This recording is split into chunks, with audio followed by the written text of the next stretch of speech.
They often don't even know what they want because they're so accustomed to living for other people and to finding out what other people want and to trying to make them comfortable and so forth, that it's harder for them to find a sense of their own desires as they move through life.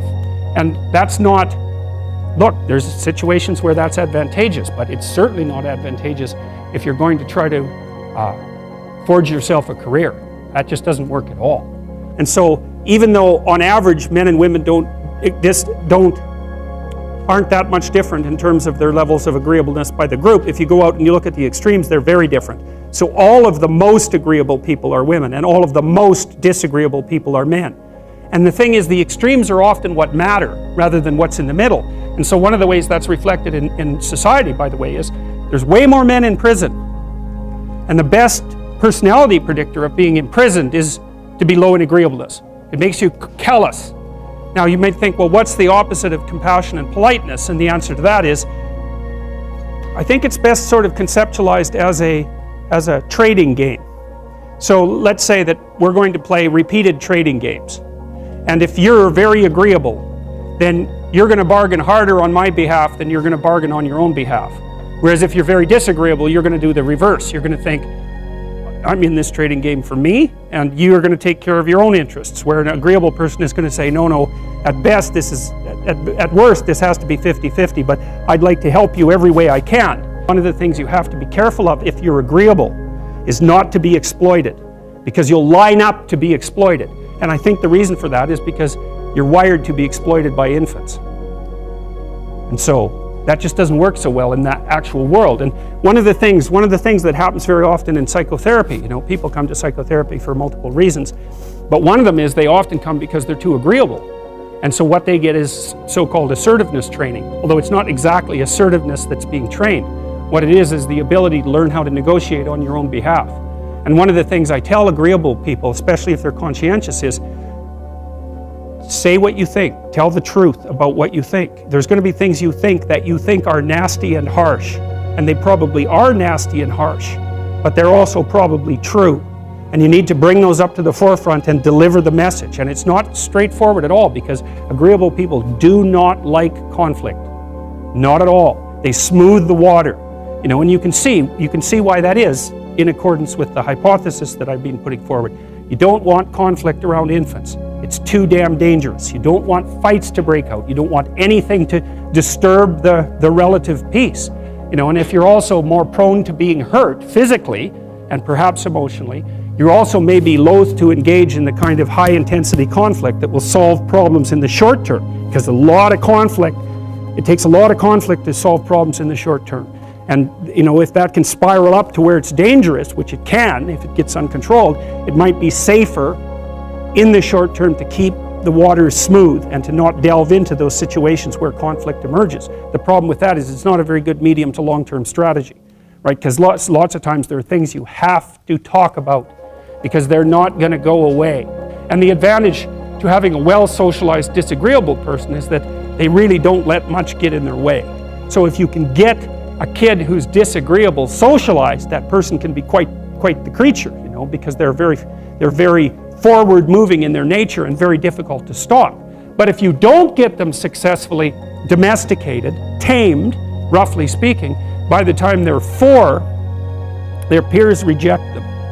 And that's a big problem, because your job as a parent is to make your child socially desirable by the age of 4. Like you want to burn that into your brain, because people don't know that. That's your job. And here's why. It's easy if you think about it carefully. So you imagine you've got a 3-year-old child, so sort of halfway through that initial period of socialization, and you take that child out in public. Okay, what do you want for the child? Who cares about you? What do you want for the child? You want the child to be able to interact with other children and adults so that the children are welcoming and smile and want to play with him or her, and so the adults are happy to see the child and treat him or her properly.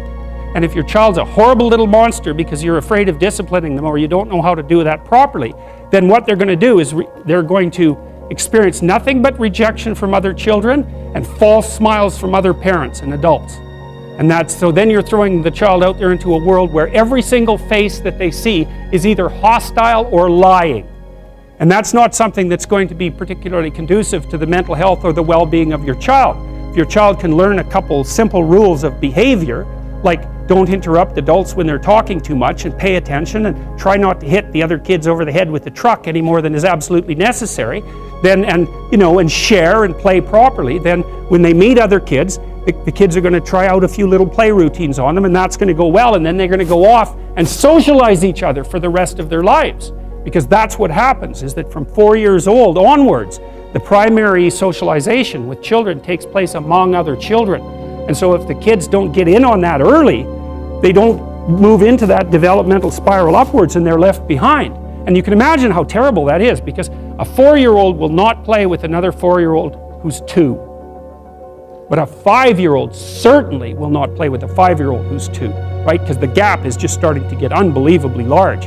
And so the kids start out behind, and then the peers leave them behind, and then those kids are alienated and outside the peer group for the rest of their life. Well, those are the ones that grow up to be long-term antisocial, right? They're already aggressive.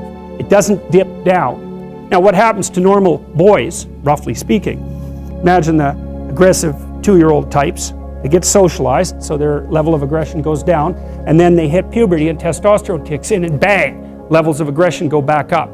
And so that's why males are criminals between the ages roughly of 16 and about 25. So, and it matches the creativity curve, by the way. It's so cool. If you look at the spike of creativity among men, 16 to 25, and it starts to go down, criminality matches that absolutely perfectly. So that's quite cool. So, and the testosterone levels raise the average level of aggression among men. It's more dominance than aggression, actually, and testosterone is by no means all bad. And then it starts to decrease at about age 25 or 26, which is usually when men stop staying up late at night, stop drinking as much, develop a full-time career, and take on the burdens and responsibilities and opportunities that are associated with a long-term partner and family. And so, well, so that's the development of what I would call predatory aggression, because I also think that the agreeableness distribution is probably something like predatory aggression versus maternal sympathy. It's something like that. So if you look at other mammals that are predators, because we're predators as well as prey animals, if you look at other animals like bears, the male bear has absolutely nothing to do with the raising of the infants. In fact, the female bears will keep the male the hell away, because he's likely to kill the infants and maybe even to eat them. So there's no maternality at all in solitary male mammalian predators. It's really useful to investigate the viewpoints of people who have opposing views to yours, because they'll tell you things. Not only will they tell you things you don't know, they'll also tell you how to see the world in ways that you don't see it. And they'll also have skills that you don't have, that you could develop. So for example, if you're an introverted person, it's very useful to watch an extroverted person, because the extroverted person has ways of being in the social world that aren't natural to you, that you can use to improve your toolkit. And if you're disagreeable, one of the best things to do with disagreeable people, especially if that's alienating them from other people, for example, because it can, people treat you like you're a selfish, arrogant son of a, maybe that's because you are. It's like, okay, so what do you do about that? One of the most promising treatments, let's say, for that is get the person to do something for someone else once a day, just as a practice, and learn how to do it. Maybe you can wake the circuit up, if you think that it's lying dormant in you, which is probably right. I think we have a very wide range of propensities within us. Some are switched on, genetic propensities. Some are switched on, but I think that if you put yourself in the right situation or walk yourself through the right exercises, you can switch some of these other things on as well. But it takes work and dedication and discipline. I would say, generally speaking, if you want to adapt yourself properly to life, you should find a niche in the environment that corresponds with your temperament, right? You shouldn't work at cross purposes to your temperament, because it's just too damn difficult. But having done that, then you should work on developing the skills and viewpoints that exist in the space opposite to your personality, because that's where you're fundamentally underdeveloped. And that way I think you can extend out your temperamental capability across a wider range. And to me, that's roughly equivalent as bringing a richer toolkit to each situation. So if you're hyper extroverted, you should probably learn to shut up at parties now and then and listen, just to see what's going on, to see if you can manage it, And if you're introverted, well, then you should learn how to speak in public and to learn how to go to parties without hiding in the corner and saying nothing to anyone. You know, and if you're agreeable, then you need to learn how to be disagreeable so people can't push you around. And if you're disagreeable, you need to learn how to be agreeable so that you're not an evil son of a bitch. So, and the same thing applies even in the conscientious domain. It's like if you're too conscientious, you need to learn to relax and let go a little bit. And if you're unconscious,